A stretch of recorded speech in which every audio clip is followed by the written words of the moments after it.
let's take a deep dive into Scripture with Father John Worgel and Danny Gallagher.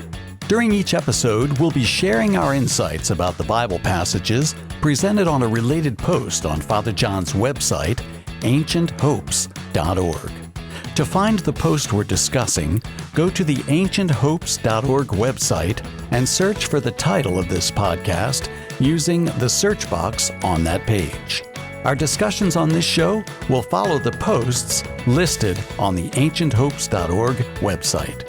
Here are your hosts for our deep dive into Scripture today, Danny and Father John.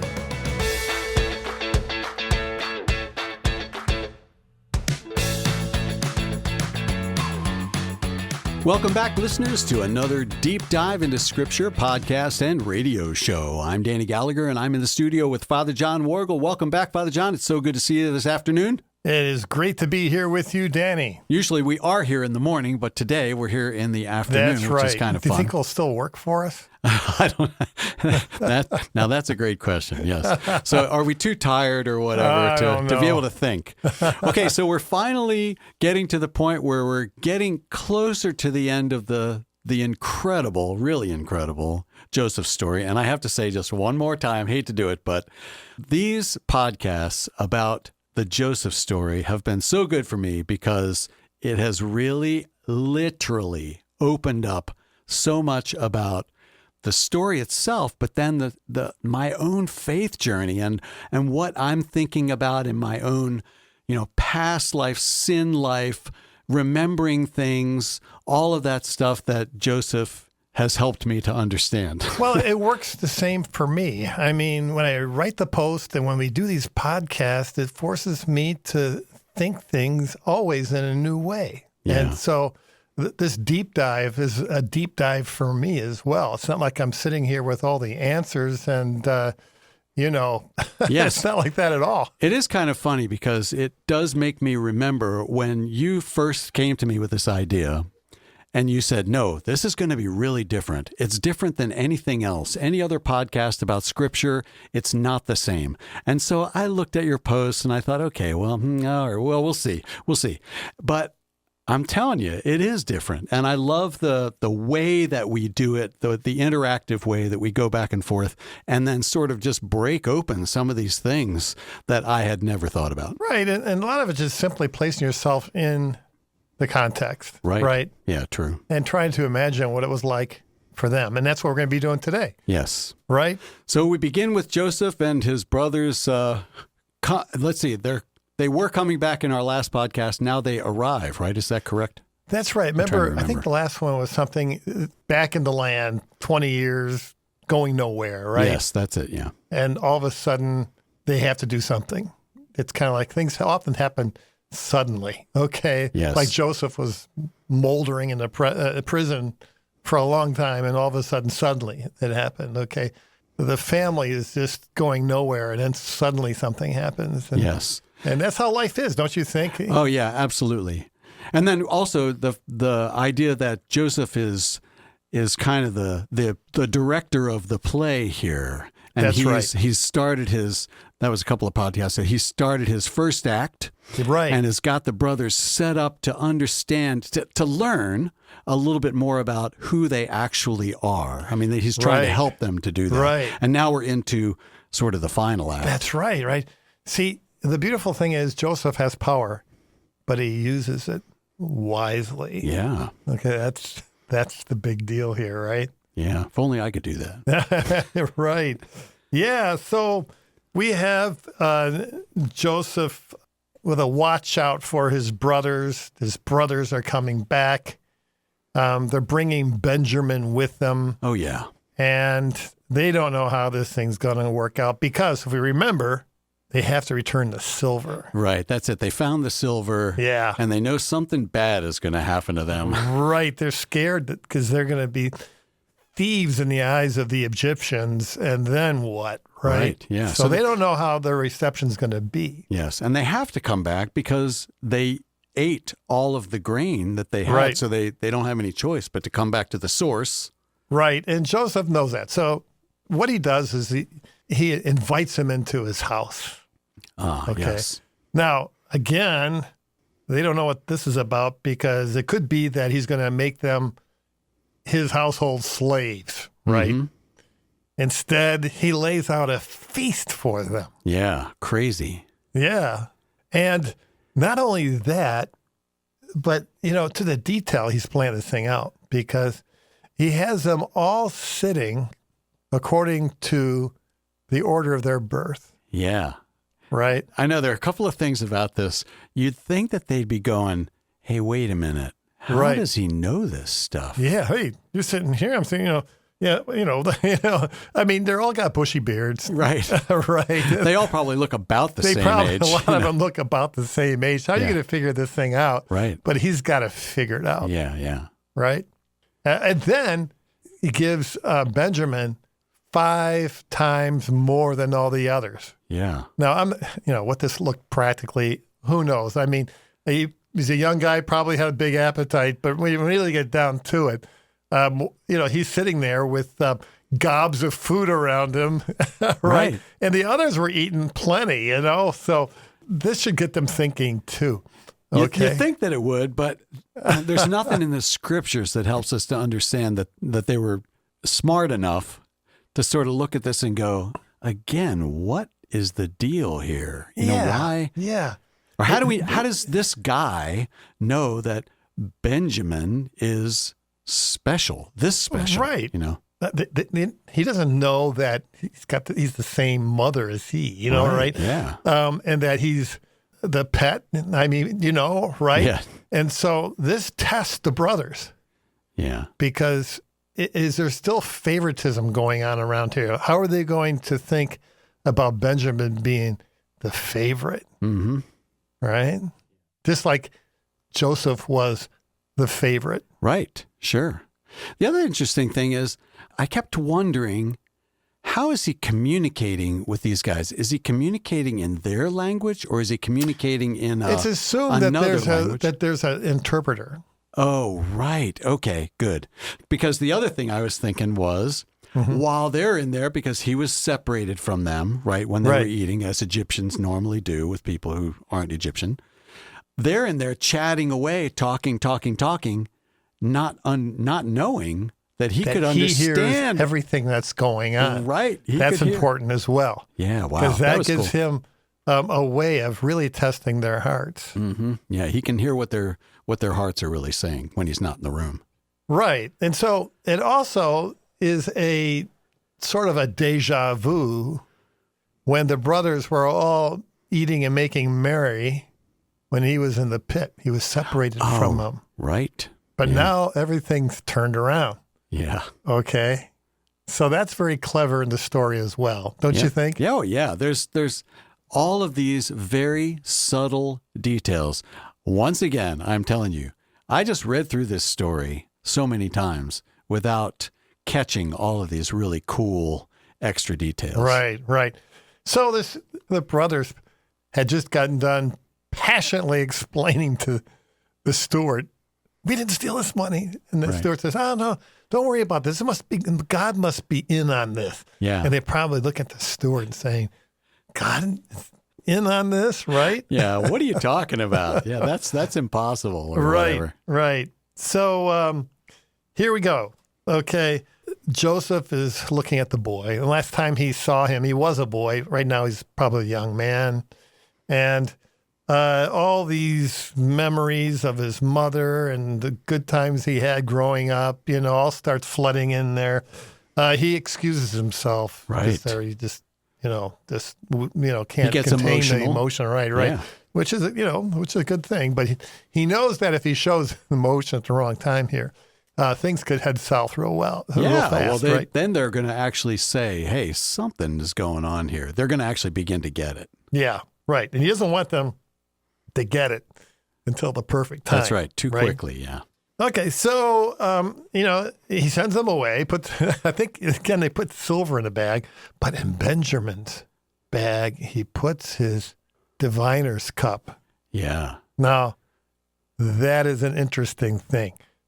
Growing up in Sunday school, that point is sort of just left. Diviner's cup, what's with this cup and what have you? Mm-hmm. See, that's why we have to get out of our Sunday schools and get into the ancient world and understand that in Egypt, the diviner's cup was something that was important, especially for somebody like, Joseph, who's, again, he's the head of this melange of wizards and warlocks and all that sort of thing, right? All these quote-unquote wise men. That's right. And so what would he do with a diviner's cup? Well, it was a means by which he could peer into the secrets of things, right? He could see the future. He can divine people's souls and hearts, Yep. And of course, they were suspicious of him knowing all this stuff in the first place. How did he get to know all these things? Yes.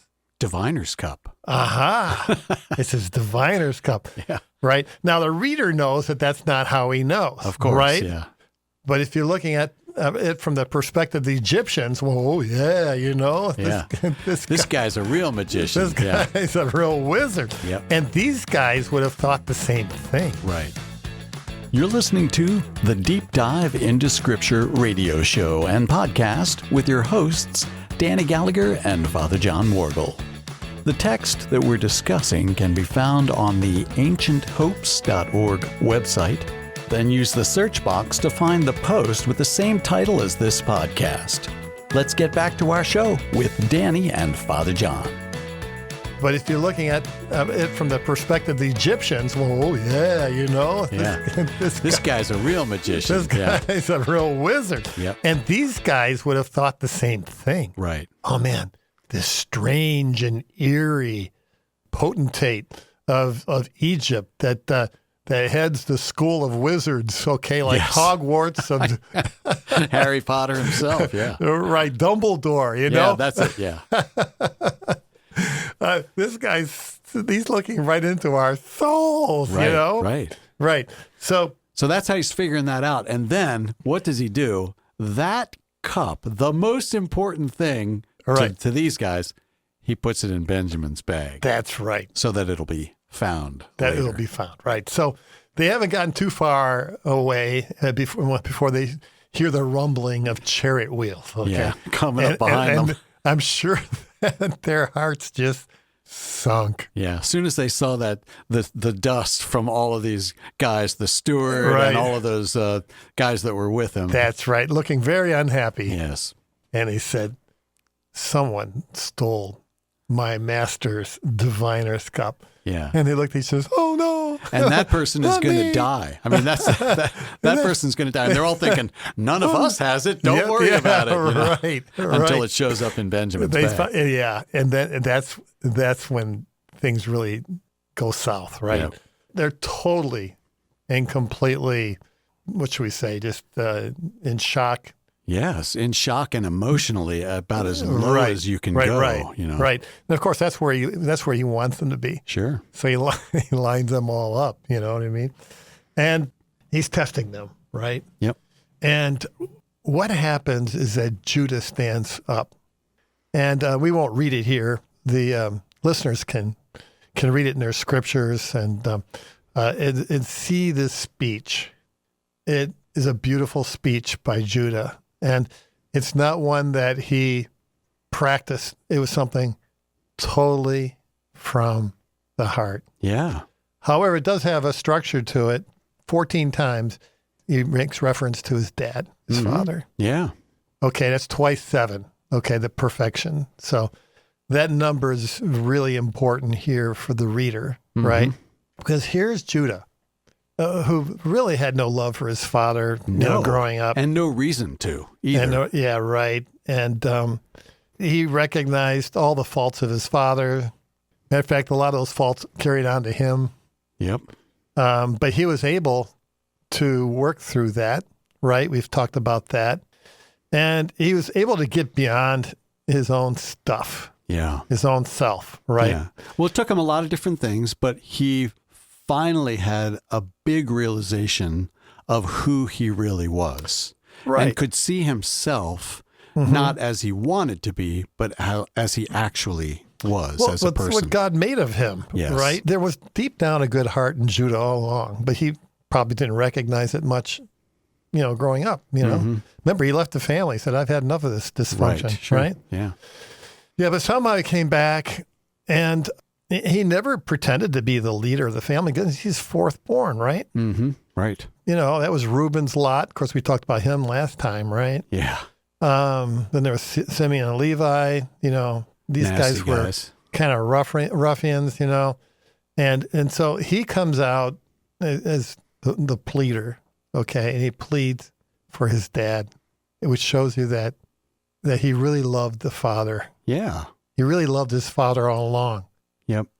Right. So he got beyond all of that stuff that was in his own psyche about his dad and had a real realization through this speech, I think, that he really loved his father and was able to express that, very clearly. Right. And I think, I read a couple things about this, and it's the longest single run of talking, of a monologue. Yeah. In Genesis. That's a good one. I didn't know that, Danny. That's good. Yeah, right. Pretty incredible. And it's impassioned. And it's so real and what have you. And at this time, Joseph can't control himself. Right. Because you remember what kind of a scoundrel he was when he knew him. Yeah. Right. And now he loves the father that he loved. Yeah. And he sees himself that Judah has actually changed. Yeah. He can see that. And because he changed, he can have a relationship with him. He can entrust himself to Judah and to the family. And he sees that real change has happened. Yeah. And that there was a potentiality of reconciliation. Danny, this is so beautiful for so many of our listeners, right? Yes. Because so many of us are living in families where there's dysfunction like this. Yep. I am. I don't know who isn't. You know what I mean? Yes, exactly. Right? Where there are relationships that just need to be, there just needs to be reconciliation. Yes, right? healing and God's walking into the relationship, which is exactly what's happening here. So it should give us all hope that something like this can really happen. Yep. Right. And so he just goes off and starts bawling and tells all the Egyptians to leave because he doesn't want to see him like this. Yeah. And he just falls on his brothers, right? Yeah. I will talk about that more next week. A story. Hey, I'm Joseph, your brother. Yeah. Yeah. And they are awestruck, like they're dumbfounded for a long time, I think, while he's explaining. Yes. This is the greatest story. It really is the greatest story in the Bible. It really is. Apart from the gospel narrative of Jesus. But this is, again, deeply typological of that story. Oh, sure. Right? You can really see that Joseph is a Christ character. Yeah, right. And so the thing the takeaway for this one is this. There was this Saint Francis de Sales, okay? I'm sure you... Sure. We have all heard of him. And during the Reformation period, where he drew a lot of souls in and around Geneva, away from the Calvinism that was going on there and back into the Catholic fold. And he did it by his winning personality and his perseverance in love, right? Which was quite lacking at that time because they were, often tried to kill him. I was gonna say all those guys that wanted to do that were all being killed. They were tough. They were tough dudes. A tough lot, right? So, but he was a great spiritual director. And this is something that I read a long time ago that really made me think. It is said that only 1 in 1,000 is a true spiritual director. Uh-huh. I say only 1 in 10,000. Wow. Whoa. Okay. That gives us pause. We need spiritual directors. All of us do, you know. And, Teresa of Avila, okay, she has spiritual directors, but they weren't really good in the sense that they really could understand her and did more harm with her than good. Yeah. Okay. And then there's another spiritual director that someone walked into his office and he saw all these stacks of books on his desk. Okay. And so what are these books about? And he says, this is what I do so I can understand Teresa of Jesus, okay, of Avila, right? Yeah. Okay. To be a real spiritual director is something very rare. Back then, I'm sure it's far more rare now. I mean, Danny, in a real way, I don't feel like myself. I'm by nature a very good spiritual director. I mean, it's something that's very, very special. And yet, on the other hand, I did have people who've given me good guidance basically through my life. I look at them as mentors. Yes. But to have a real spiritual director, that's a whole nother thing. Yeah, it is. I had a great one, a Sulpician priest, Lowell Glendon. He died of cancer. Right. And I went to him for maybe 3 years as spiritual director when I was a lot younger. Right. It's probably a good time in your life where you were receptive to something like that, right? Yes, it was like the perfect time. Yeah. I do feel like after hearing all of this, I do feel like it would be a good idea to get one. You know, to have a guide. It's always a good idea. It's always a good idea to be mentored, but also to be mentoring somebody as well, you know. So, you see, if it wasn't for his wisdom, none of this would have happened. Yes, you know? right. And he had to discern, hey, you know, how are these people, how are these brothers of mine, how can I create a space for them? Yeah. To really come to the Lord on their own. Yes. You know, and without coercion. That's right. And with that, the wisdom. There was no shouting in their faces. You need to come to know the Lord. Yeah. It was all so subtly done. Right. Yeah. Because he knew the words. He knew what words can do and what words can't do. Yeah. And he knew how to direct. That's what he's doing, basically. Yes. He's directing him. Of course, he's doing it through a way that, you know, it's very unconventional. Yeah.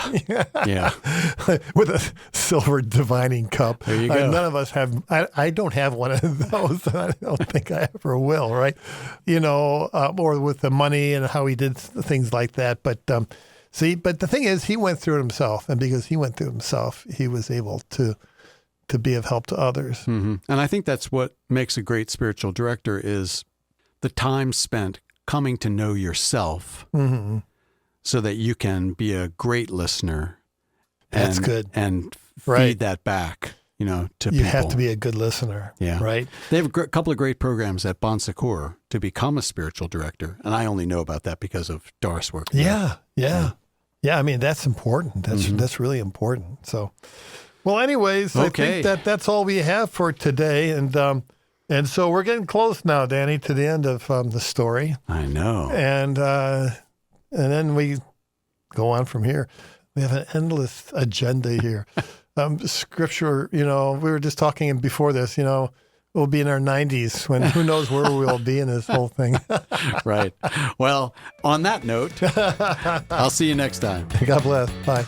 See you next time on Deep Dive into Scripture.